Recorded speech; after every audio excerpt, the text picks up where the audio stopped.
Recently, Beaplays released a lengthy apology after facing backlash for mocking and misleading players in Dress to Impress on Roblox. The apology is extremely long, but I will break it down, analyze what's actually being said, and highlight the issues with how they chose to handle this situation for you guys. Because while they do say some good things, a lot of it feels like deflection, excuses, and over-explaining instead of taking clear responsibility. She started by telling us that she began therapy 3 years ago, talking about how she wanted to be a better person and support others through volunteering. Now, on the surface, that sounds positive. But when you open an apology with your own growth and how hard you've been working on yourself, it immediately feels like you're trying to center the narrative on yourself rather than the people you have harmed. Yes, therapy is good. Yes, volunteering is good. But the audience doesn't need your resume of self-improvement here. What they need is a clear acknowledgement of what you did wrong without burying it under paragraphs of how far you have come.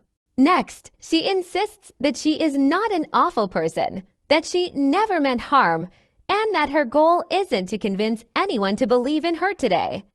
The issue is, this is still centering themselves, again. An apology isn't about convincing people you're secretly good.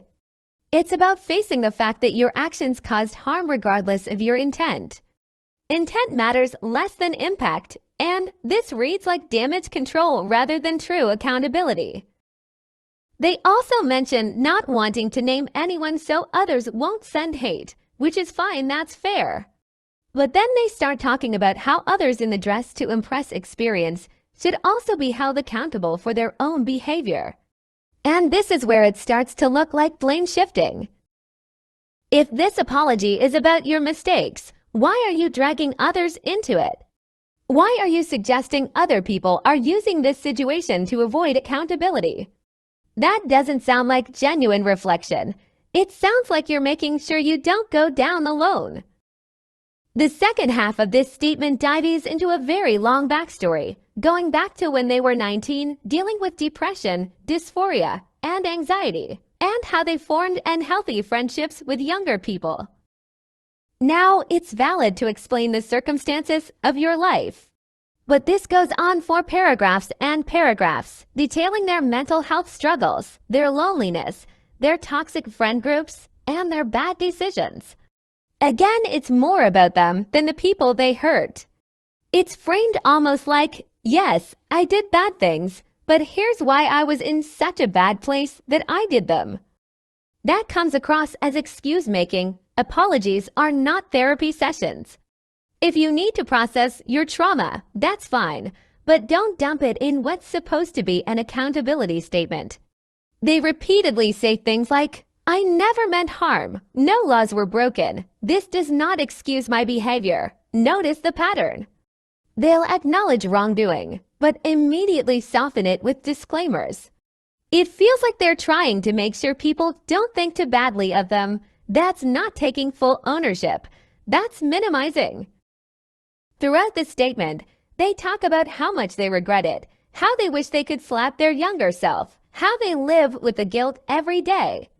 And honestly, that part feels more like self-pity than remorse. Because once again, it centers how they feel rather than acknowledging the lasting impact on the people they mocked or mistreated. Real accountability doesn't look like, look how much I hate myself for this.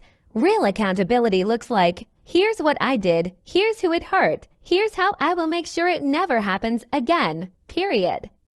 The core problem with this apology is that it's not really an apology.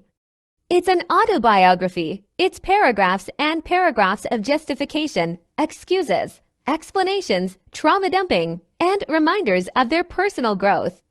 So in the end, the question isn't whether they've been to therapy or whether they've grown as a person. The question is, when you mess up, do you take accountability without making it about yourself? And in this case, the answer is no. If they really want to show they've changed, it won't come from a text filled with justifications.